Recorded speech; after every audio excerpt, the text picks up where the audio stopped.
지금 모스크바가 발칵 뒤집혔습니다. 미국도 유럽도 돕지 않겠다며 등을 돌린 북극해 한복판, 원자로 폭발까지 남은 시간은 단 72시간. 제2의 체르노빌 사태가 예고된 절망적인 상황이었습니다. 거긴 지옥입니다. 가면 다 죽습니다. 전 세계가 불가능이라며 비웃던 그때 유일하게 뱃머리를 돌린 쇠빙선이 있었습니다. 바로 대한민국의 아라오노였습니다. 우리는 포기하지 않습니다.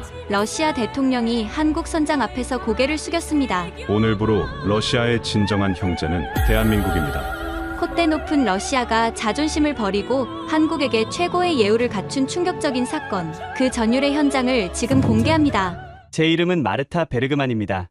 노르웨이에서 태어나 20년 동안 북극 바다를 지켜봐 온 국제해사기구 북극항로 조정관이죠. 시베리아 영구동토층부터 그린란드 빙하까지 북극의 모든 위험을 다 봤다고 생각했습니다. 하지만 그날 오후 2시 23분에 들려온 한 통의 무선이 제 인생을 완전히 뒤바꿔 놓을 줄은 꿈에도 몰랐어요.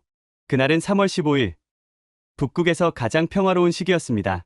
오슬로 본부 21층 관제실 창밖으로는 오로라가 춤추고 있었고, 저는 따뜻한 커피를 마시며 북극 항로를 오가는 선박 12척의 위치를 확인하고 있었어요. 야마로, 현재 위치 북위 82도 15분, 정상 항해 중. 러시아의 자부심, 세계 최대 핵 추진 쇠빙선 야마로도 순조롭게 동시베리아해를 가로지르고 있었습니다. 야마로를 모르시는 분들을 위해 설명하자면 이 배는 그냥 배가 아니에요. 길이 173m, 무게 33,000톤의 거대한 철 덩어리가 소형 원자로 2기의 힘으로 3m 두께의 얼음을 부수며 나아가는 러시아가 40년간 개발한 기술의 결정체였습니다. 217명의 승무원과 함께 액화천연가스를 싣고 아시아로 향하는 중이었죠. 오후 2시 23분, 제 앞에 스크린에 빨간불이 들어왔습니다. 야마로의 GPS 신호가 멈춘 거예요. 처음엔 단순한 통신 장애라고 생각했습니다. 북극에서는 흔한 일이니까요. 하지만 30초 후, 긴급 주파수에서 들려온 목소리에 제 심장이 멎는 것 같았어요. 메이데이, 메이데이, 메이데이. 여기는 야마로. 완전 정전 상태. 반복한다. 완전 정전 상태. 니콜라이 쿠즈네초프 선장의 목소리였습니다.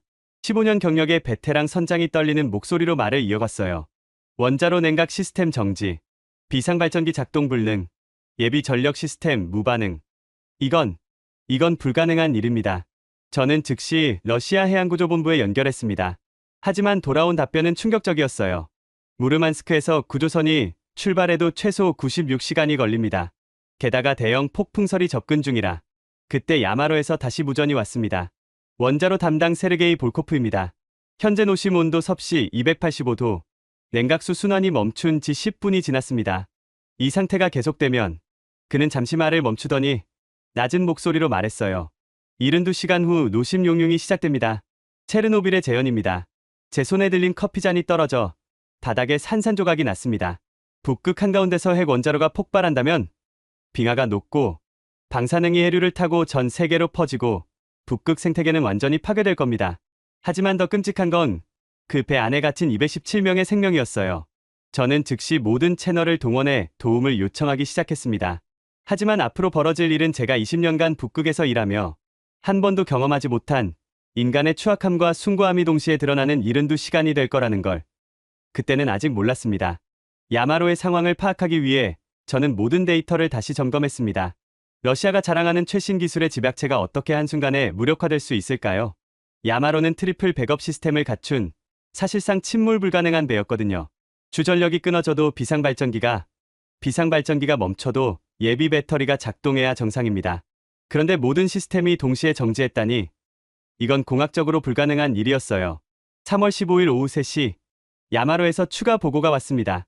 선내 온도가 급격히 떨어지고 있습니다. 현재 영하 15도. 난방 시스템 완전 정지 상태입니다. 쿠즈네초프 선장의 목소리에는 억누를 수 없는 공포가 묻어났어요. 승무원들을 중앙 홀에 모았습니다. 체온 유지를 위해 서로 몸을 붙이고 있지만 이 추위를 72시간 버틸 수 있을지. 더 심각한 문제는 원자로였습니다. 볼코프 기술자가 상황을 설명했어요. 원자로 2기 모두 긴급 정지 프로토콜이 작동했습니다. 하지만 냉각 펌프가 멈춰서 잔열을 제거할 수 없어요. 현재 노심 온도 312도, 매시간 15도씩 상승 중입니다. 450도를 넘으면 그는 말을 멈췄지만 우리 모두 그 다음을 알고 있었습니다. 노심 용융, 그리고 폭발. 저는 즉시 미국 해안경비대에 연락했습니다. 알래스카에서 가장 가까운 쇄빙선이 있었거든요. 하지만 미국 북극 담당관의 대답은 차가웠어요. 러시아 영해에서 발생한 사고입니다. 우리가 개입할 수 있는 사안이 아닙니다. 게다가 핵추진 선박이라 정치적으로 너무 민감한 문제예요. 유럽연합 해양안전청도 마찬가지였습니다. 우크라이나 사태 이후 러시아에 대한 제재가 진행 중입니다. 인도적 지원이라 해도 제재 위반으로 해석될 수 있어요. 죄송하지만 공식적으로는 도울 수 없습니다. 절망적인 상황이었어요. 전 세계가 217명의 목숨을 정치적 계산 앞에 방치하고 있었습니다. 그때 야마로에서 또 다른 무전이 왔어요. 여기는 가파논 이반 페트로프입니다. 제 아내가 임신 8개월입니다. 아이 이름도 정해놨어요. 미하일이요. 제발 누구라도 좋으니 우릴 구해주세요. 그 목소리를 듣는 순간 저는 눈물을 참을 수 없었습니다. 관제실에 있던 동료들도 모두 침묵에 빠졌어요. 북극의 차가운 바다 한가운데서 217명이 천천히 죽어가고 있는데 우리가 할 수 있는 건 아무것도 없었습니다. 오후 5시 러시아 정부에서 공식 성명을 발표했습니다. 야마로 사고는 우리의 문제다. 자체적으로 해결하겠다. 하지만 모두가 알고 있었어요. 폭풍설 때문에 러시아 구조대가 도착하려면 최소 96시간이 걸린다는 걸. 72시간 안에 원자로가 폭발할 거라는 걸. 바로 그때였습니다. 제 앞에 레이더에 예상치 못한 신호가 잡혔어요. 북위 75도에서 북쪽으로 빠르게 이동하는 선박 하나. 식별 코드를 확인하는 순간 저는 내 눈을 의심했습니다. 대한민국 국적의 쇄빙연구선 알아온 이후였거든요. 저는 즉시 긴급회의를 소집하기로 결정했습니다. 한국의 움직임을 각국에 알리고 협력 방안을 논의해야 했습니다. 3월 15일 저녁 6시 제가 소집한 긴급회의에 각국 대사관과 해양당국 대표들이 모였습니다. 화상으로 연결된 스크린에는 15개국 대표들의 얼굴이 보였어요. 하지만 그들의 표정은 하나같이 어두웠습니다. 미국 국무부 북극 담당관이 먼저 말을 꺼냈어요. 인도적 관점에서 안타까운 일입니다. 하지만 현재 미러 관계를 고려할 때 우리가 먼저 나서는 것은 약점으로 비춰질 수 있습니다. 독일 외무부 대표도 고개를 저었습니다. 북극해는 군사적으로 민감한 지역입니다. 러시아 핵잠수함들이 순찰하는 곳이죠. 우리 구조선이 접근하는 것을 러시아가 허락할까요? 프랑스 해양부 관계자는 더 직설적이었어요. 솔직히 말씀드리죠. 체르노빌 때도 소련은 처음엔 모든 걸 숨겼습니다. 이번에도 러시아가 진실을 말하고 있는지 누가 알겠습니까? 함정일 수도 있어요. 저는 믿을 수 없었습니다. 217명이 죽어가고 있는데 정치적 계산만 하고 있다니요. 여러분, 이건 인명구조의 문제입니다. 정치를 떠나서 베르그만 조정관, 영국 해군 대령이 제 말을 끊었어요. 현실적으로 생각하세요. 설령 우리가 지금 출발한다 해도 그 혹독한 기상 조건에서 72시간 안에 도착하는 건 불가능합니다. 그때 일본 해상보안청 담당자가 조용히 물었습니다. 혹시 한국 선박이 북상 중이라는 정보가 맞습니까? 제가 고개를 끄덕이자 회의실에 묘한 침묵이 흘렀어요. 캐나다 대표가 비웃듯이 말했습니다. 알아오니요? 그건 연구선 아닙니까? 2만 톤도 안 되는 작은 배로 뭘 할 수 있겠어요? 노르웨이 구조대장도 회의적이었습니다. 한국이 북극 경험이 얼마나 됩니까? 이곳은 영하 45도까지 떨어지는 지옥입니다. 경험 없는 팀이 섣불리 접근했다가는 오히려 제2의 재난을 부를 수 있어요. 하지만 저는 레이더를 보며 놀라고 있었습니다. 알아온 2호가 시속 20노트라는 믿기지 않는 속도로 북상하고 있었거든요. 일반적인 쇄빙선의 2배 속도였어요. 밤 9시, 야마로에서 다시 연락이 왔습니다. 선내 온도 영하 28도. 노약자 3명이 저체온증으로 위험 상태입니다. 원자로 온도는 358도. 시간이 없습니다. 저는 다시 한번 각국에 호소했지만 돌아온 건 침묵뿐이었어요. 그들은 이미 최악의 시나리오를 받아들인 것 같았습니다. 217명의 희생과 북극 오염. 그게 그들이 감수하기로 한 대가였어요. 자정이 가까워올 무렵 저는 한국 대사관에 전화를 걸었습니다. 알아온 2호가 정말로 야마로를 향해 가고 있습니까? 그렇습니다. 한국해양수산부 관계자의 목소리는 단호했어요. 우리는 이미 결정했습니다. 국적을 떠나 생명을 구하는 것이 우선입니다. 하지만 불가능한 임무예요. 72시간 안에. 베르그만 조정관님, 그가 제 말을 끊었어요. 한국전쟁 때 16개국이 우리를 도왔습니다. 이제 우리가 도울 차례입니다. 불가능해 보여도 해야 할 일이 있습니다. 전화를 끊고 저는 창밖을 바라봤어요. 북극의 밤하늘에 오로라가 불길하게 춤추고 있었습니다. 과연 한국이 이 불가능한 임무를 해낼 수 있을까요? 3월 16일 새벽 2시, 제 모니터에 놀라운 장면이 펼쳐졌습니다. 알아온 2호가 이미 북위 78도를 통과했어요. 불과 8시간 만에 500캐리를 주파한 겁니다. 어떻게 이런 속도가 가능한지 이해할 수 없었어요. 새벽 4시, 드디어 아라온 2호에서 첫 교신이 왔습니다. 국제해사기구, 여기는 대한민국 쇠빙연구선 아라온 2호입니다. 선장 강해담입니다. 현재 야마로 구조 작전에 돌입했습니다. 강해담 선장의 목소리는 침착했어요. 마치 일상적인 임무를 수행하는 것처럼 담담했죠. 현재 우리 위치는 북위 79도 30분, 야마로까지 약 180헬이 남았습니다. 18시간 내 도착 예정입니다. 저는 믿기지 않아 되물었어요. 18시간이요? 그 사이에는 3m 두께 단연빙이 있습니다. 어떻게? 우리에겐 방법이 있습니다. 강 선장이 답했어요. 한국 군사위성 3기가 실시간으로 빙하를 스캔하고 있습니다. 카이스트 인공지능 연구팀이 최적 경로를 계산 중이에요. 그 순간 제 앞에 화면에 놀라운 데이터가 나타났습니다. 한국 팀이 공유한 위성 영상이었는데 북극 빙하를 3차원으로 완벽하게 매핑한 거예요. 얼음의 두께, 강도, 균열 위치까지 모든 게 실시간으로 표시되고 있었습니다. 아라온 2호의 항로가 빨간 선으로 그려졌어요.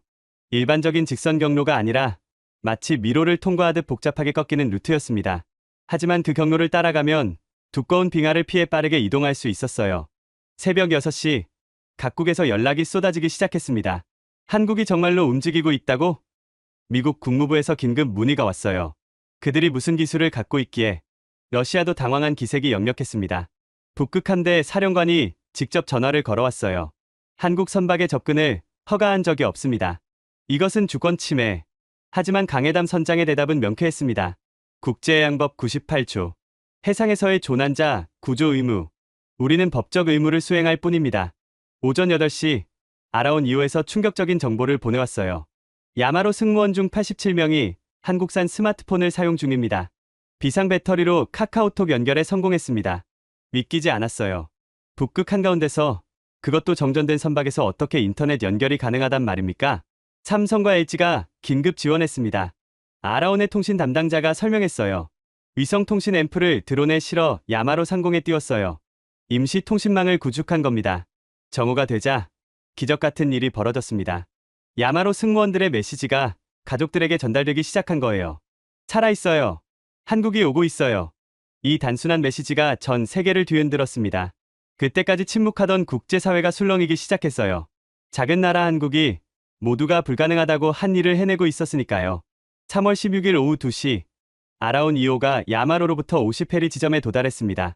하지만 여기서부터가 진짜 문제였어요. 두 선박 사이에는 거대한 빙벽이 버티고 있었거든요. 강해담 선장이 상황을 설명했습니다. 압력능선입니다. 빙하가 부딪혀 솟아오른 얼음 산맥이에요. 높이 15m, 두께는 측정 불가. 이걸 돌아가려면 200해리를 더 가야 합니다. 200해리면 20시간. 남은 시간은 42시간뿐인데 그럼 너무 늦어요. 야마로의 원자로 온도는 이미 402도. 임계점까지 50도 남았습니다. 헬기는요? 제가 물었어요. 불가능합니다. 아라온의 기상 담당자가 답했습니다. 시속 180km 블리자드가 접근 중입니다. 어떤 항공기도 날 수 없어요. 절망적인 순간이었습니다. 목표는 보이는데 갈 수 없다니. 마치 유리벽 너머로 죽어가는 사람들을 보는 것 같았어요. 그때 아라온 2호에서 놀라운 제안이 나왔습니다. 윤시원 박사였어요.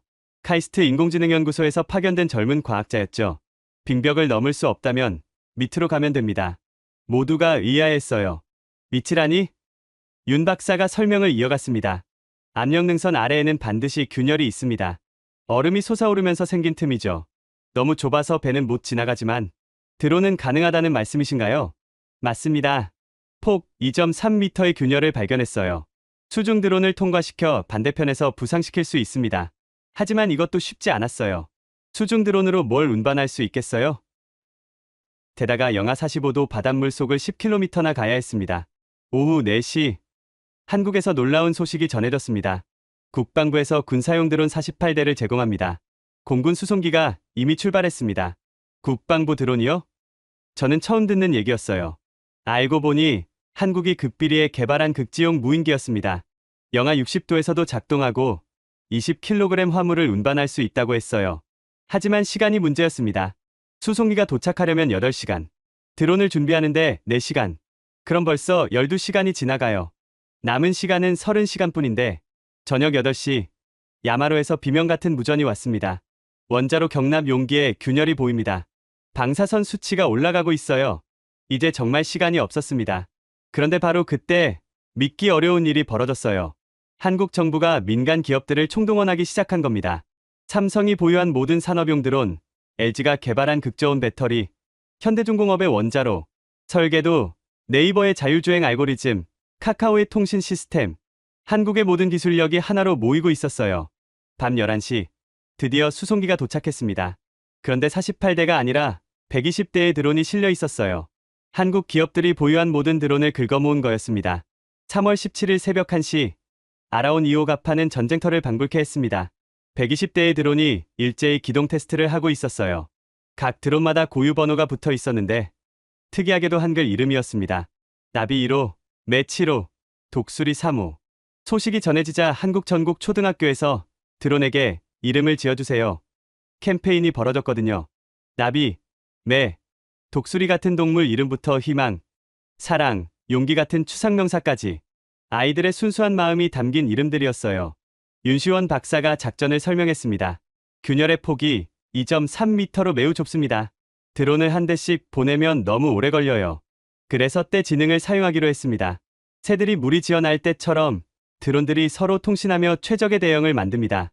12대씩 편대를 이뤄 동시에 균열을 통과할 거예요. 옆에서 드론을 정비하던 카이스트 박사과정 학생 정하늘이 덧붙였어요.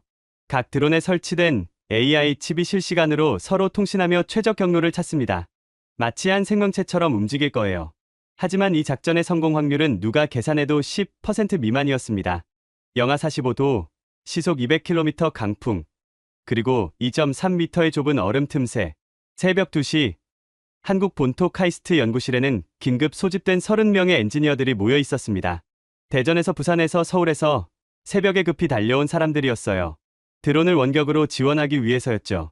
팀장인 박준영 교수가 말했습니다. 여러분, 우리가 만든 기술로 217명을 구할 수 있습니다. 실패는 없습니다. 각자 맡은 드론이 정해졌어요. 김민지 연구원은 나비 편대를, 이준호 연구원은 매 편대를 담당했습니다. 모니터에는 각 드론의 상태가 실시간으로 표시됐어요. 배터리 잔량, 모터 온도, GPS 좌표, 심지어 프로펠러 회전수까지. 새벽 3시, 첫 번째 편대가 출발했습니다. 12대의 나비 편대. 선두는 나비 1호였는데 이 드론에는 특별한 사연이 있었어요. 세월호 생존자인 박수연 군이 다시는 그런 비극이 없길 바라며라는 메시지와 함께 이름을 지어준 드론이었거든요. 드론들이 균열에 접근하는 순간 조종실에는 긴장감이 감돌았습니다. 12개의 화면에 드론 카메라 영상이 실시간으로 전송됐는데 그 좁은 틈새가 마치 지옥의 입구처럼 보였어요. 나비 편대, 균열 진입 5초 전. 김민지 연구원의 목소리가 떨렸어요. 진입 순간 나비 3호가 갑작스런 돌풍에 휩쓸렸습니다. 빙벽에 부딪히기 0.3초 전 놀라운 일이 벌어졌어요. 나비 2호와 4호가 동시에 기체를 기울여 3호를 밀어낸 거예요. 덕분에 3호는 살았지만 2호와 4호는 벽에 부딪혀 추락했습니다. 나비 2호, 4호 신호 소실. 김민지 연구원이 울먹였어요. 하지만 더 놀라운 건 그 다음이었습니다. 추락하는 순간 나비 2호가 마지막 힘을 다해 자신이 운반하던 의약품 상자를 나비 5호에게 던진 거예요. AI가 마지막 순간까지 임무를 포기하지 않은 겁니다. 대전 연구실에서 이 장면을 본 박준영 교수가 중얼거렸어요. 우리가 만든 AI가 희생을 선택하다니. 10분 후 나비 편대 중 7대가 통과에 성공했다는 소식이 전해졌습니다. 비록 5대를 잃었지만 7대가 살아남은 거예요. 새벽 3시 30분 두 번째 출격. 이번엔 매 편대였습니다. 이준호 연구원은 첫 번째 실패 데이터를 분석해 새로운 전략을 세웠어요. 바람 패턴을 분석했더니 3.7초 주기로 약해지는 구간이 있어요. 그 타이밍에 맞춰 진입하면 매 편대는 더 나은 성과를 냈습니다. 12대 중 9대가 생존. AI가 학습하고 있었던 거예요. 새벽 4시 세 번째 출격을 앞두고 특별한 일이 벌어졌습니다. 부산의 한 PC방에서 프로게이머 10명이 자원했다는 연락이 온 거예요. 그들은 대전 카이스트 연구실과 원격으로 연결되어 드론 조종을 지원하기로 했습니다. 저희가 도울 수 있다고 들었습니다. 드론 조종이 게임과 비슷하다면서요? 스타크래프트 프로게이머 출신 김태용 씨였어요. 그와 동료들은 밤새 게임 연습을 하다가 뉴스를 보고 달려왔다고 했습니다. 멀티태스킹과 마이크로 컨트롤은 저희가 전문입니다. 0.1초 반응 속도가 승부를 가르는 걸 매일 하거든요. 그들이 원격 지원에 투입되자 드론 생존율이 극적으로 올라갔어요. 독수리 편대는 12대 중 11대가 호랑이 편대는 전원이 무사 통과했습니다. 새벽 5시, 가장 중요한 순간이 왔습니다. 원자로 냉각 펌프 부품을 운반할 태극 편대의 출격. 4대뿐인 정예의 드론들이었죠. 각 드론에는 원자로 수리에 필요한 특수 밸브 부품이 나눠 실려 있었습니다. 태극 1호 원격 지원은 김태용 프로게이머가 맡았어요. 그는 출격 전 드론 카메라를 보며 말했습니다. 이건 게임이 아니야. 진짜 생명이 걸린 거야. 질 수 없어. 태극 편대가 균열에 접근했을 때 최악의 상황이 벌어졌습니다. 갑자기 균열이 좁아지기 시작한 거예요. 얼음이 움직이고 있었습니다. 간격 2.3m에서 1.8m로 감소 중. 불가능한 상황. 드론 폭이 1.5m니까 여유가 0.3m밖에 없었어요. 그때 김태용이 놀라운 조종수를 보여줬습니다. 태극 1호를 90도로 세워서 날게 한 거예요. 다른 드론들도 따라했습니다. 마치 칼날이 빈틈을 비집고 들어가듯 4대의 드론이 일렬로 세워진 채 균열을 통과했어요. 하지만 태극 2호가 중간에서 멈춰섰습니다. 배터리가 갑자기 방전된 거예요. 극한의 추위가 원인이었죠. 그 순간 기적 같은 일이 벌어졌습니다. 태극 3호가 뒤로 돌아와 2호를 밀기 시작한 거예요. AI가 스스로 판단한 거였습니다. 동료를 구하려고. 이게 무슨... 박준영 교수도 놀라움을 감추지 못했어요. 우리가 프로그래밍하지 않은 행동인데 태극 3호는 2호를 밀면서 자신의 배터리를 공유했습니다. 무선 충전 기능을 역으로 사용한 거예요. 덕분에 2호는 다시 움직였지만 3호의 배터리는 급속도로 줄어들었습니다. 결국 3호는 균열을 빠져나온 직후 추락했어요. 하지만 추락 직전 자신의 화물을 2호에게 넘겨줬습니다. 이 장면을 본 모든 사람이 침묵했어요. 기계가 보여준 희생과 우정에 모두가 말을 잃은 거였습니다. 새벽 6시, 야마로 갑판에 도착한 생존 드론들이 화물을 내려놓기 시작했습니다. 응급의약품, 히터용 배터리, 통신 장비, 그리고 가장 중요한 원자로 부품들. 하지만 가장 감동적인 화물은 따로 있었어요. 한국 초등학생들이 보낸 편지 뭉치였습니다. 러시아 아저씨들, 힘내세요. 서울 명동 초등학교 3학년 2반. 우리가 응원할게요. 꼭 살아서 돌아오세요. 부산 해운대초 4학년 김하늘. 편지를 읽은 야마로 선원들이 울기 시작했어요. 지구 반대편 어린이들이 자신들을 위해 기도하고 있다는 사실에 큰 위로를 받은 거였습니다. 오전 7시, 드디어 원자로 수리 작업이 시작됐습니다. 하지만 새로운 문제가 생겼어요. 부품은 도착했는데 영하 35도에서 손이 얼어 정밀 작업이 불가능했던 거죠. 그때 19살 막내 선원 알렉세이가 나섰습니다. 제가 해볼게요. 추위엔 익숙하고 손은 아직 유연해요. 하지만 진짜 이유는 따로 있었어요. 알렉세이는 매일 8시간씩 게임을 하는 중증 게이머였거든요. 특히 정밀한 컨트롤이 필요한 리듬 게임의 달인이었죠. 이건 비트매니아보다 쉬워요. 알렉세이가 웃으며 말했어요. 그는 얼어붙은 손가락으로도 놀라운 정확도를 보여줬습니다. 0.5mm 오차도 허용되지 않는 밸브 정렬을 단 3분 만에 완료한 거예요. 윤시원 박사가 감탄했습니다. 역시 젊은 세대는 다르네요. 디지털 네이티브의 힘이랄까? 그 순간 한국과 러시아를 잇는 또 하나의 연결고리가 생겼어요. 게임이라는 전 세계 젊은이들의 공통 언어가 생명을 구하는 도구가 된 거였습니다. 3월 18일 새벽 3시, 원자로 온도 441도, 임계점까지 9도, 누구나 알 수 있었습니다. 시간이 얼마 남지 않았다는 것을. 이 순간 저는 야마로 내부 카메라로 잊을 수 없는 장면들을 목격했습니다. 217명의 승무원들이 중앙홀에 모여 있었는데 그들은 단순히 죽음을 기다리고 있는 게 아니었어요. 서로의 체온을 나누며 마지막까지 인간의 존엄성을 지키고 있었습니다. 가장 먼저 제 눈에 들어온 건 28살 기관사 미하일 소콜로프였어요. 그는 아내가 첫 아이를 임신한 지 7개월째였습니다. 떨리는 손으로 수첩에 뭔가를 적고 있었는데 나중에 안 사실이지만 태어날 아이를 위한 편지였어요.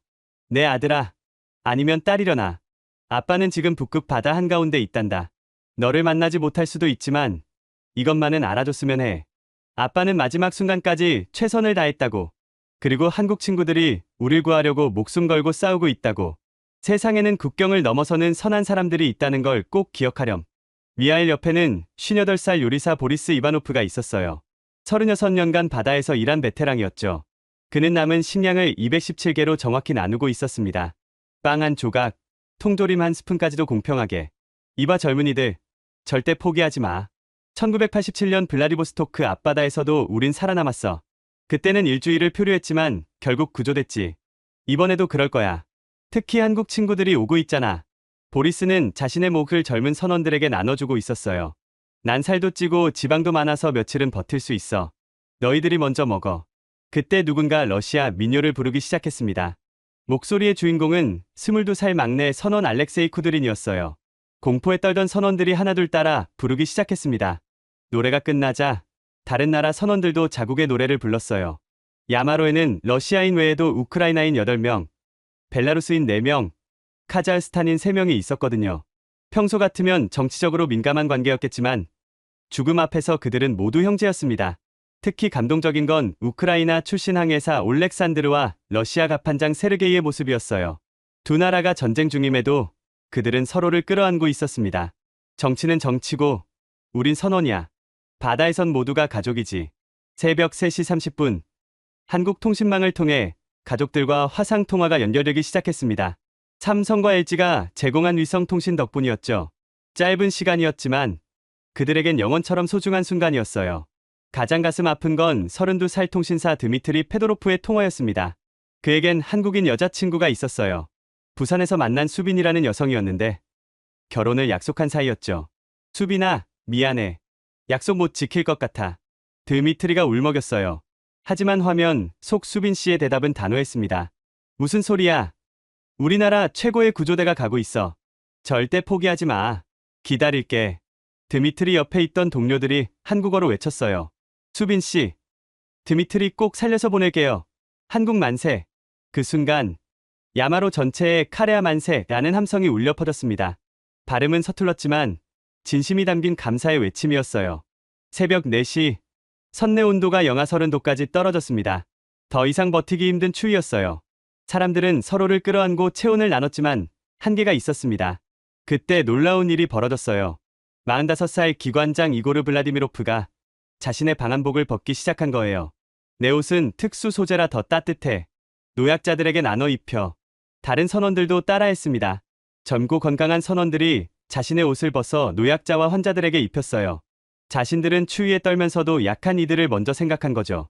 특히 인상적이었던 건 67살 최고령 선원 니콜라이 페트로프 할아버지의 반응이었어요.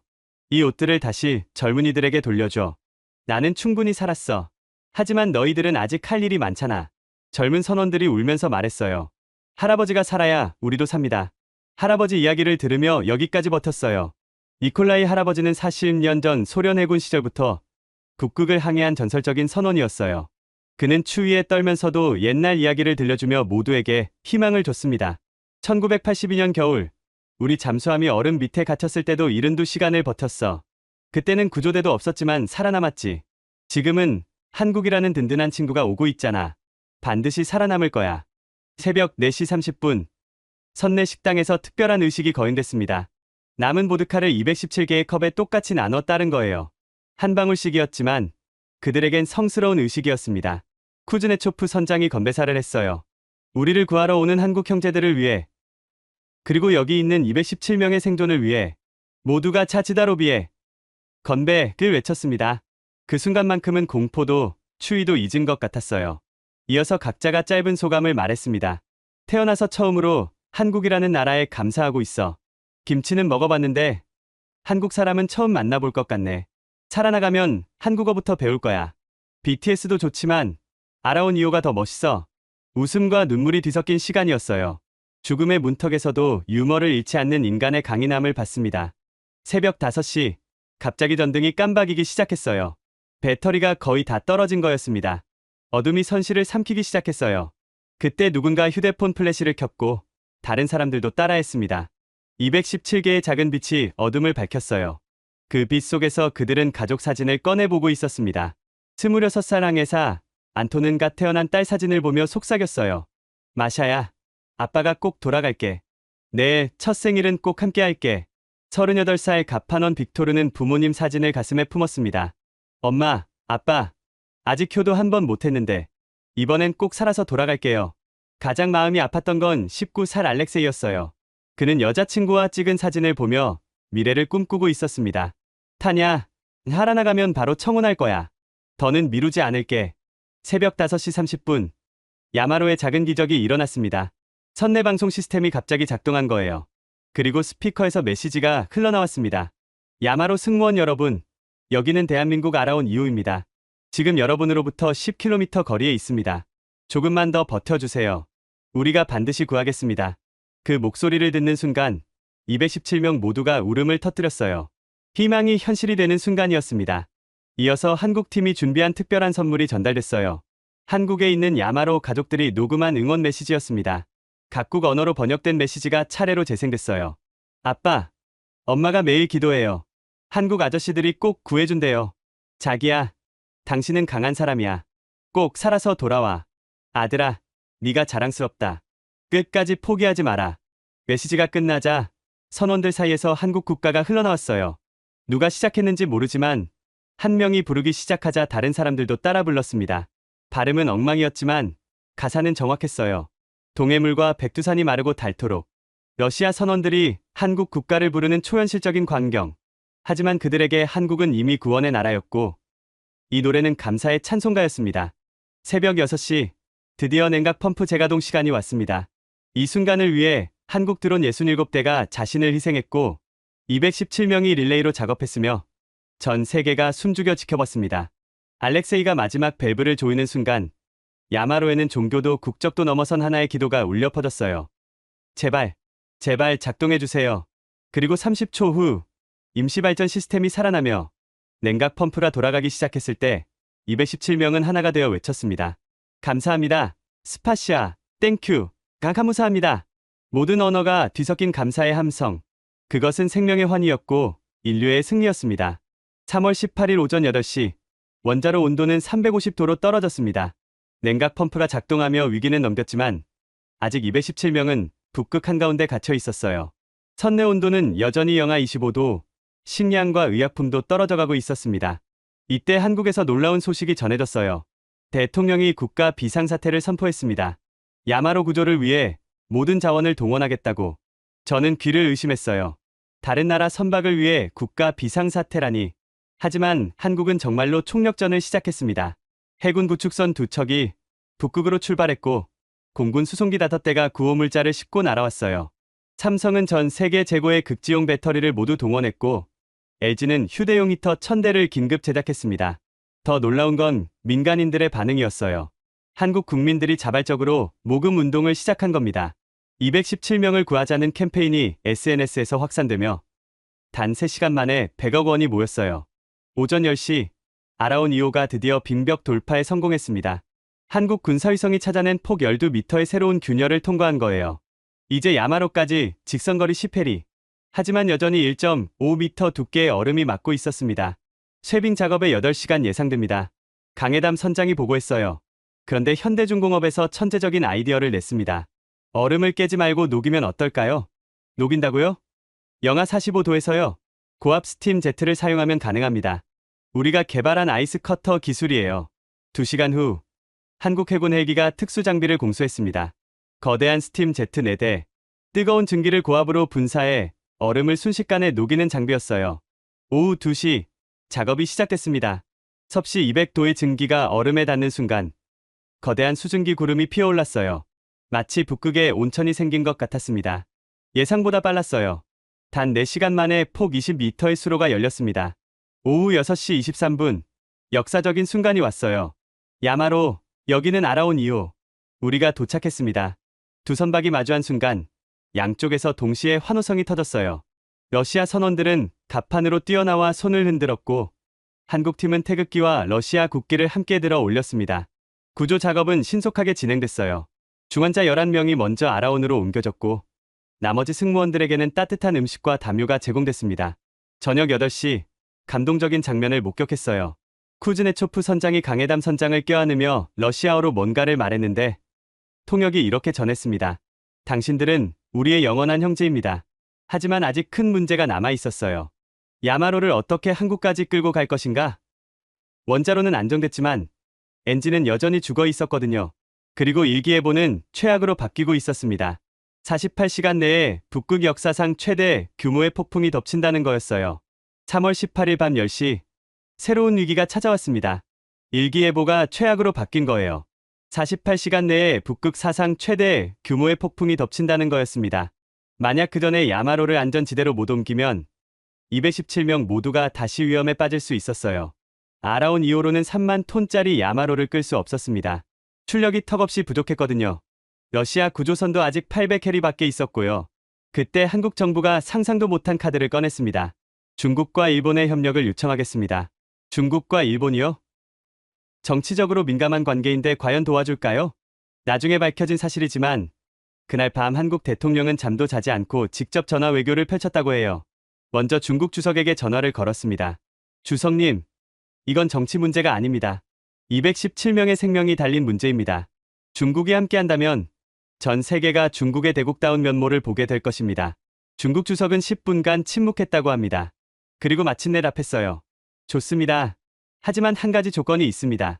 이번 구조 작전의 공을 한국이 아닌 내 개국 공동의 성과로 발표해 주십시오. 한국 대통령은 즉시 동의했고 곧바로 일본 총리에게도 전화를 걸었어요. 일본은 더 복잡한 상황이었습니다. 자위대를 해외에 파견하는 것은 헌법상 민감한 문제였거든요. 하지만 일본 총리의 결단은 빨랐습니다. 인도적 구조 활동은 군사행동이 아닙니다. 즉시 씨앗을 출항시키겠습니다. 새벽 1시 중국 쇠빙선 쇠룽 2호의 선장 왕의가 출항 준비를 하며 승무원들에게 말했어요. 이것은 명령이 아니다. 자원자만 함께 가겠다. 북극 폭풍은 죽음의 바다다. 놀랍게도 87명 전원이 자원했습니다. 그중 한 명인 리밍항 해사는 이렇게 말했어요. 한국이 먼저 나섰습니다. 중국이 못할 이유가 없죠. 게다가 인명구조는 정치를 초월합니다. 왕의 선장은 출항 전 특별한 물건을 챙겼습니다. 1950년 한국전쟁 때 전사한 중국군 병사들의 명부였어요. 그들이 지킨 한국이 이제 우리와 함께 생명을 구하러 갑니다. 역사의 아이러니죠. 일본의 상자위대 시아세의 출항은 더욱 극적이었습니다. 함장 야마다 타카시는 직접 승무원들에게 설명했어요. 이것은 전후 일본이 보여줄 수 있는 가장 아름다운 모습입니다. 무력이 아닌 구조로, 전쟁이 아닌 평화로. 특히 시라세의 기관장 사토 켄지는 특별한 사연이 있었어요. 그의 할아버지는 2차 대전 때 러시아에 억류됐다가 한국전쟁 포로 교환 때 풀려났거든요. 할아버지를 구해준 러시아 사람들의 후손을 이제 우리가 구하는 거예요. 새벽 3시 윤시원 박사가 마지막 아이디어를 냈습니다. 인공빙산을 만들면 어떨까요? 모두가 의아했어요. 인공빙산이라니? 야마로 주변의 해수를 얼려서 거대한 방파제를 만드는 겁니다. 폭풍을 막을 수 있을 만큼 크게요. 강해담 선장이 물었어요. 이론적으로는 가능하지만 어떻게 통제하며 얼릴 수 있죠? 한국 건설사들이 개발한 극지 건설 기술을 사용하면 됩니다. 대림건설이 남극 기지 건설할 때 썼던 급속 동결 공법이 있어요. 4시간 후 한국 공군 수송기 세대가 도착했습니다. 거기엔 놀라운 장비들이 실려 있었어요. 액체질소 5톤, 특수동결제 3톤, 그리고 삼성 엔지니어링이 개발한 얼음 성형 장비까지. 작업을 지휘한 건 51살 대림건설 극지사업팀장 최강욱이었습니다. 그는 남극에서 10년간 일한 베테랑이었어요. 영하 45도, 남극보다 따뜻하네요. 충분히 가능합니다. 오전 6시, 내 개국팀이 힘을 합쳐 인공빙벽 건설을 시작했습니다. 한국이 기술을, 중국이 인력을, 일본이 정밀 장비를, 러시아가 현지 노하우를 제공했어요. 가장 인상적인 건 언어 장벽을 극복하는 과정이었습니다. 내 개국 언어가 뒤섞여 소통이 안 됐는데 놀라운 해결책이 나왔어요. 그림으로 대화하기 시작한 겁니다. 중국 작업자가 빙벽 설계도를 그리면 일본 기술자가 계산식을 적고 한국 엔지니어가 시공 순서를 표시하고 러시아 선원이 현지 조건을 추가했어요. 언어는 달라도 목적은 같았기에 가능한 일이었죠. 오전 8시 작업 도중 놀라운 일이 벌어졌습니다. 중국 쉐룽 2호가 도착하면서 특별한 깃발을 개양한 거예요. 내 개국 국기를 하나로 합친 특수 깃발이었습니다. 왕의 선장이 직접 만든 거였어요. 오늘 우리는 중국인도, 일본인도, 한국인도, 러시아인도 아닙니다. 우리는 인류입니다. 이 말에 모든 작업자가 환호했고 각자 자국어로 인류를 외쳤어요. 럴레이, 진루이, 인류, 첼라베체스트바. 오전 9시 일본 시라세가 도착하며 또 다른 감동을 선사했습니다. 갑판에 217개의 일본 전통 등불을 켜놓은 거예요. 217명, 각자를 위한 희망의 불빛입니다. 한 명도 포기하지 않겠다는 약속입니다. 정오, 인공빙벽이 놀라운 속도로 성장하기 시작했습니다. 한국의 급속 동결제가 바닷물과 만나자 순식간에 얼음 결정이 형성됐고 중국 팀이 고압 펌프로 해수를 계속 뿌렸어요. 일본 팀은 레이저로 정밀하게 형태를 잡았고 러시아 팀은 자연빙하와 연결시켰습니다. 높이 8m, 길이 200m, 두께 5m의 거대한 얼음 방벽. 내 나라가 만든 인공기적이었어요. 오후 1시 더욱 놀라운 광경이 펼쳐졌습니다. 북극곰 가족이 나타난 거예요. 어미 곰과 새끼 두 마리가 인공빙벽에 올라가 마치 구경하듯 앉아 있었습니다. 러시아 선원 하나가 숨을 죽이며 말했어요. 우마카, 북극의 여왕이에요. 100년을 산다는 전설의 북극곰입니다. 정말 신기하게도 우마카는 공격적이지 않았어요. 오히려 새끼들과 함께 빙벽 위에서 쉬면서 작업을 지켜봤습니다. 야생동물 전문가인 일본팀 사사키 박사가 설명했어요. 북극곰도 우리가 뭘 하는지 아는 것 같아요. 자연을 파괴하는 게 아니라 생명을 구하려 한다는 거요. 중국의 리밍항에 사는 이를 다르게 해석했습니다. 중국 전설에서 동물이 지켜보는 건 하늘의 허락을 받았다는 뜻입니다. 우리가 옳은 일을 하고 있다는 증거예요. 한국의 윤시원 박사는 과학적으로 접근했어요. 북극곰이 인공 구조물을 천연빙하로 인식한 거예요. 우리가 자연과 조화롭게 작업했다는 증거죠. 오후 3시, 내 개국 선박이 야마로를 중심으로 다이아몬드 대형을 완성했습니다. 이 대형은 중국 왕의 선장이 제안한 거였어요. 다이아몬드처럼 단단하게, 그리고 빛나게. 217개의 생명이 우리에게는 다이아몬드보다 귀합니다. 대형을 잡는 과정도 인상적이었어요. GPS와 레이더만으로는 정확한 위치를 잡기 어려웠는데 일본 팀이 드론을 띄워 상공에서 조정하고 한국이 AI로 최적 위치를 계산하고 중국이 선박을 조종하고 러시아가 해류를 읽어주며 완벽한 협업을 보여줬습니다. 저녁 6시, 예인 작업이 시작됐습니다. 네 척이 동시에 움직이려면 완벽한 호흡이 필요했어요. 그런데 언어가 달라 구령을 맞추기 어려웠죠. 그때 누군가 천재적인 아이디어를 냈습니다. 베토벤 9번 교향곡 환희의 송가를 틀자는 거였어요. 모든 나라가 아는 곡이니까요. 음악이 울려 퍼지자 네 척의 선박이 하나처럼 움직이기 시작했습니다. 3박자에 맞춰 천천히 하지만 확실하게 전진했어요. 야마로의 러시아 선원들도 갑판에 나와 음악에 맞춰 손뼉을 쳤습니다. 밤 8시 첫 번째 폭풍 전조가 느껴졌습니다. 하지만 인공빙벽이 파도를 막아주고 있었어요. 우마카 가족은 여전히 빙벽 위에 있었는데 마치 수호신처럼 보였습니다. 그때 야마로에서 아름다운 합창이 시작됐어요. 217명이 각자의 언어로 어메이징 그레이스를 부르고 있었습니다.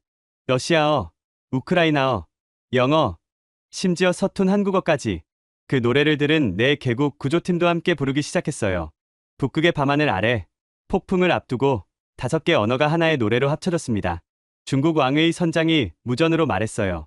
이 순간을 영원히 기억할 겁니다. 인류가 하나 된 순간을. 일본 야마다 함장도 동의했습니다. 전쟁의 바다가 평화의 바다가 됐습니다. 한국 항해담 선장이 마지막으로 말했어요. 우리는 오늘 역사를 썼습니다. 국경을 넘은 우정의 역사를. 밤 11시 우마카 가족이 마지막 인사를 하듯 긴 울음소리를 낸 뒤 어둠 속으로 사라졌습니다. 그들이 떠난 자리엔 완벽한 빙벽이 폭풍을 기다리고 있었어요. 그리고 내 개국 5척의 배는 한 몸처럼 움직이며 217명의 생명을 싣고 폭풍을 향해 나아가기 시작했습니다. 3월 19일 새벽 2시 폭풍이 본격적으로 시작됐습니다. 파도 높이 12m, 풍속 시속 180km. 네 척의 선박이 거대한 파도에 마치 나무집처럼 흔들렸어요. 가장 위험한 건 야마로였습니다. 엔진이 없어 스스로 균형을 잡을 수 없었거든요. 중국과 일본 선박이 양옆에서 밀착해 지탱했지만 언제 부딪혀 침몰할지 모르는 상황이었어요. 새벽 4시 결정적 위기가 왔습니다. 야마로와 아라온을 연결하던 케이블이 끊어진 거예요. 순간 야마로가 회전하기 시작했습니다. 통제를 잃은 3만 톤의 거대한 철 덩어리가 마구 돌면서 주변 선박을 위협했어요. 충돌 30초 전 누군가 소리쳤습니다. 그때 중국 쉐룽 2호가 과감한 결정을 내렸어요. 야마로와 충돌 경로로 직진한 겁니다. 하지만 정면 충돌이 아니라 절묘한 각도로 야마로의 회전을 막아냈어요. 쉐룽 2호 선체에 5m 균열이 생겼지만 야마로는 안정을 되찾았습니다. 새벽 6시 폭풍의 눈에 들어갔습니다. 잠시 바람이 멈췄어요. 이 틈을 놓치지 않고 새 케이블 연결 작업이 시작됐습니다. 한국, 중국, 일본 선원 12명이 목숨을 걸고 바다에 뛰어들었어요. 영하, 이 도의 바닷물. 5분 이상 버티면 저체온증으로 죽습니다. 하지만 그들은 4분 50초 만에 케이블 연결을 완료했어요. 오전 8시, 마침내 폭풍이 지나갔습니다. 그리고 기적처럼 앞에 러시아 무르만스크 항구의 불빛이 보였어요. 10시 23분, 야마로가 항구에 입항했습니다. 72시간의 사투가 끝난 순간이었어요. 부두에는 수천 명의 사람들이 나와 있었습니다. 가족들, 기자들, 그리고 러시아 정부 관계자들. 가장 먼저 하선한 사람은 막내 선원 알렉세이였어요. 그가 육지에 발을 디디자 러시아 국가가 울려 퍼졌습니다. 이어서 217명, 전원이 무사히 하선했어요. 단 한 명의 희생자도 없었습니다. 감동적인 순간이 이어졌어요. 러시아 대통령이 직접 나와 한국, 중국, 일본 선장들에게 러시아 최고 훈장을 수여했습니다. 그리고 이렇게 말했어요. 오늘 우리는 진정한 이웃이 누구인지 알게 되었습니다. 입항 직후 야마로 승무원들이 하나둘 가족과 재회하는 모습은 그 자체로 기적이었어요. 임신한 아내를 안고 우는 선원, 아버지를 기다리던 어린 딸, 217개의 재회 스토리가 있었습니다. 하지만 가장 인상적인 건 세르게이 볼코프 기술자의 행동이었어요. 그는 가족과 만나기 전에 먼저 한국 팀을 찾아갔습니다. 그리고 무릎을 꿇었어요. 제 목숨만이 아니라 북극을 구해주셨습니다. 이 은혜를 어떻게 갚아야 할지. 윤시원 박사가 그를 일으켜 세우며 말했어요. 우리도 배웠습니다. 불가능은 없다는 것을요. 그날 오후 놀라운 발표가 있었습니다. 야마로 사고 원인이 밝혀진 거예요. 태양 폭풍으로 인한 전자기 펄스였습니다. 100년에 한 번 일어날까 말까 한 우주재해였어요. 더 놀라운 건 한국이 이미 이 가능성을 예측하고 있었다는 거였습니다. 한국 기상청과 천문연구원이 태양 활동을 모니터링하고 있었고, 그래서 신속한 대응이 가능했던 거예요. 저녁 무렵 국제해사기구 본부에서 긴급 화상회의가 열렸습니다. 주제는 북극 재난대응 시스템 구축이었어요. 의장이 말했습니다. 이번 사건은 우리에게 중요한 교훈을 남겼습니다. 위기 상황에서는 정치와 국경을 넘어서야 한다는 것을. 만장일치로 한국이 북극 긴급구조센터를 이끌기로 결정됐어요. 한국이 보여준 기술력과 인도주의 정신을 모두가 인정한 거였습니다. 밤 10시, 저는 호텔 창가에서 무르만스크 항구를 바라봤어요. 야마로가 정비를 받고 있었고 그 옆에는 아라온 2호가 정박해 있었습니다. 두 배가 나란히 있는 모습이 마치 오랜 친구 같았어요. 그때 휴대폰이 울렸습니다. 쿠즈네초프 선장이었어요. 베르그만 조정관님, 내일 작은 파티를 열려고 합니다. 생명의 불빛을 축하하는 파티요. 꼭 오세요. 생명의 불빛. 그 말이 가슴을 울렸어요. 어둠 속에서도 꺼지지 않는 희망의 빛. 그게 바로 이번 72시간이 우리에게 보여준 것이었습니다. 3월 20일, 전 세계 언론이 이 사건을 대서특필했습니다. CNN은 코리안 미라클 인 아크틱이라는 제목으로 특집 방송을 했고, BBC는 인류의 승리라고 보도했어요. 특히 주목받은 건 한국의 기술력이었습니다. 군사위성을 이용한 실시간 빙하 분석, AI 드론 편대, 극지용 특수 장비들. 이 모든 게 한국이 조용히 개발해온 기술이었어요. 미국 MIT의 한 교수가 이렇게 평가했습니다. 한국은 이미 극지 기술 강국이었다. 우리가 몰랐을 뿐이다. 더 놀라운 반응은 러시아에서 나왔어요. 러시아 과학 아카데미가 한국과 전면적인 북극 협력을 제안한 겁니다. 한국의 기술과 러시아의 경험을 합치면 북극의 미래를 바꿀 수 있다. 일본과 중국도 비슷한 제안을 했어요. 순식간에 한국은 북극 개발의 중심 국가가 됐습니다. 하지만 한국 정부의 반응은 의외였어요. 북극은 인류 공동의 자산입니다. 우리는 모든 기술을 공유하겠습니다. 이 선언은 국제사회에 더 큰 충격을 줬어요. 값비싼 기술을 무료로 공유한다니. 하지만 한국은 진심이었습니다. 일주일 후 서울에서 북극 안전 정상회의가 열렸어요. 28개국 정상이 참석했는데 이는 한국 외교 사상 최대 규모였습니다. 개막식에서 한국 대통령이 말했어요. 72시간 전 우리는 국적도 이념도 다른 사람들이었습니다. 하지만 지금 우리는 하나입니다. 생명을 구하는 동료입니다. 회의 결과는 역사적이었어요. 북극 긴급구조 협약이 체결됐고 한국이 제공한 기술을 바탕으로 통합구조 시스템이 만들어졌습니다. 가장 인상적인 건 구조된 217명의 행동이었어요. 그들은 자발적으로 북극 안전 홍보대사가 되어 전 세계를 다니며 경험을 나눴습니다. 특히 막내 선원 알렉세이는 한국에 와서 해양구조 기술을 배우기 시작했어요. 한국이 저를 살렸으니 저도 누군가를 살리고 싶습니다. 6개월 후 북극에는 놀라운 변화가 일어났습니다. 한국이 주도한 북극 안전망이 본격 가동된 거예요. 아라온 3호와 4호가 새로 건조돼 북극에 상주하기 시작했고 한국이 개발한 위성 3기가 24시간 북극을 감시했습니다. 덕분에 크고 작은 사고 18건이 조기에 발견돼 인명피해를 막을 수 있었어요. 더 중요한 변화는 국가 간 협력이었습니다. 그동안 북극을 둘러싼 영유권 다툼으로 갈등하던 국가들이 협력하기 시작한 거예요. 러시아는 항로 정보를 공개했고 캐나다는 구조기지를 제공했으며 노르웨이는 의료 지원을 맡았습니다. 그 중심에는 항상 한국이 있었어요. 한국 기업들도 적극 나섰습니다. 삼성과 LG는 극지용 통신 장비를 개발해 무상 제공했고 현대중공업은 차세대 쇄빙선 기술을 공개했어요. 이런 협력의 결과는 놀라웠습니다. 1년간 북극 해상 사고가 70% 감소했고 구조 성공률은 95%까지 올라갔어요. 유엔에서는 한국의 기여를 인정해 특별 표창을 수여했습니다. 한국은 북극의 수호자임을 증명했다는 찬사와 함께요. 하지만 가장 의미 있는 인정은 야마로 생존자들로부터 왔습니다. 그들이 모금해서 한국에 선물한 기념비였어요. 거기엔 이렇게 쓰여 있었습니다. 국경을 넘은 용기에게 217명의 목숨을 구한 대한민국에게 영원한 감사를 담아. 이 기념비는 지금 인천항에 세워져 있습니다. 북극으로 향하는 모든 한국 선박이 볼 수 있는 곳에요. 지금도 저는 그 72시간을 자주 떠올립니다. 절망적인 상황에서 희망을 포기하지 않았던 사람들, 정치와 국경을 넘어 손을 내밀었던 용기, 그리고 불가능을 가능으로 만든 기술과 의지. 한국이 보여준 건 단순한 구조 작전이 아니었어요.